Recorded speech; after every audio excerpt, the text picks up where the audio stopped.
Bismillahirrahmanirrahim. Assalamualaikum warahmatullahi wabarakatuh. Alhamdulillahirrabbilalamin. Wassalatu wassalamu ala asyrafil anbiya wal mursalin Sayyidina Muhammadin wa ala alihi wa sahbihi ajma'in.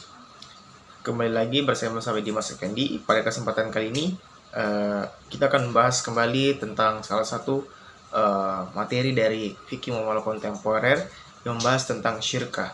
Nah, sebenarnya apa itu syirkah? Jadi secara bahasa istilah syirkah ini berasal dari kata ishtirak yang artian yang berarti perkongsian atau kerjasama. Sedangkan menurut istilah syirkah ini mengandung makna yaitu adanya perkongsian ataupun kerjasama dari dua orang atau lebih, di mana dua orang ini menjalankan suatu usaha dan modal dan kemampuannya itu dilengkapi oleh masing-masing orang tersebut. Nah, kemudian adapun salah satu dalil yang menjelaskan tentang adanya akad syirkah ini yaitu dari Quran surah An-Nisa ayat 12 yang berbunyi fa'um syuraka ufis sulus, yang artinya mereka bersekutu dalam yang sepertiga itu. Nah, kita beralih kepada macam-macam syirkah. Macam-macam syirkah ini sebenarnya ada beberapa. Namun pertama saya akan menjelaskan tentang syirkah amlak. Jadi syirkah amlak ini adalah syirkah atau kerjasama yang memperkongsian dalam hal untuk memiliki harta. Nah, syirkah amlak ini terbagi lagi menjadi dua. Yang pertama syirkah perkongsian sukarela dan perkongsian paksa. Jadi syirkah amlak dalam bentuk perkongsian sukarela ini di mana terjalinnya kerjasama dua orang, di mana dua orang ini bekerja sama untuk membeli suatu unit untuk menunjang suatu usahanya. Atau contohnya seperti ini, saya bekerja sama dengan Zul Ikram untuk membeli kendaraan pick up untuk keperluan operasional toko bangunan kami.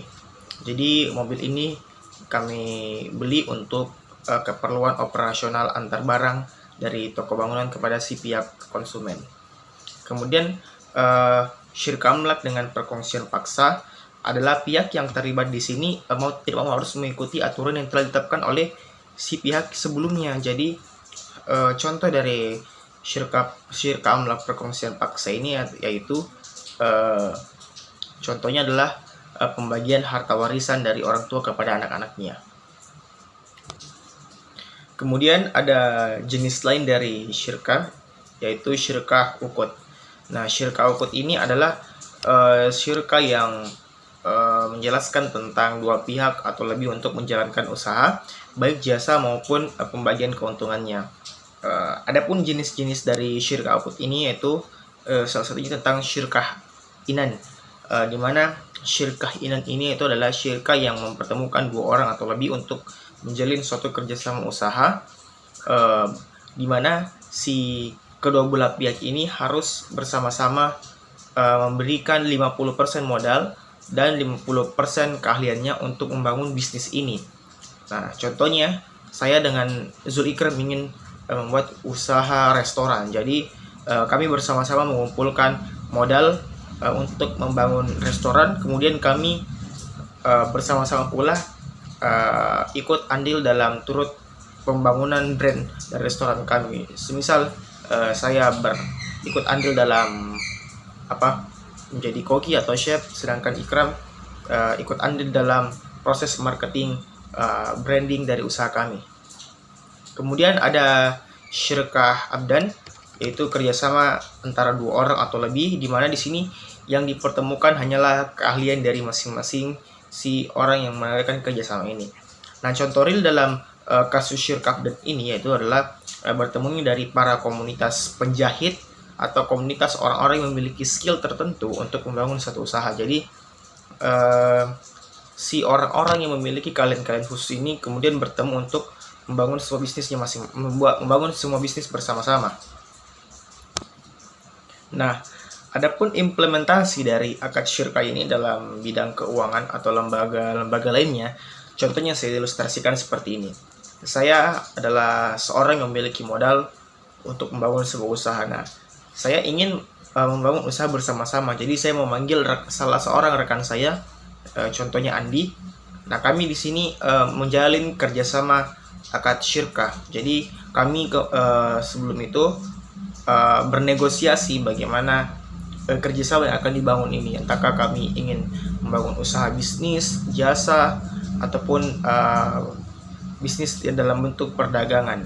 Nah, setelah kami mencapai kesepakatan terkait akad syirkah dari awal hingga pembagian keuntungan atau kerugian. Nah, setelah itu kami memproyeksikan usaha kami di mana 50% modal ditanggung oleh kedua belah pihak. Jadi saya menginvestasikan 50% modal saya dan Andi pun menginvestasikan pula modalnya sebanyak 50%. Kemudian keahlian juga seperti itu. Jadi kami masing-masing membagi keahlian kami sesuai dengan apa yang dibutuhkan untuk usaha jasa kami. Nah, setelah terjadi atau kesepakatan telah diperoleh dan usaha telah berjalan, maka pembagian keuntungan atau kerugian itu masing-masing ditanggung oleh pihak kami berdua. Jadi jika perusahaan kami mengalami kerugian, maka kerugian akan ditanggung oleh saya dan Andi. Sedangkan keuntungan, maka keuntungan akan dibagi oleh saya dan Andi. Jadi seperti itulah kira-kira gambaran kecil atau gambaran singkat mengenai penerapan akad syirkah dalam lembaga keuangan atau lembaga keuangan syariah. Sekian untuk video hari ini. Saya Dimas Effendi mengucapkan terima kasih. Wabillahi taufiq wal hidayah. Wassalamualaikum warahmatullahi wabarakatuh.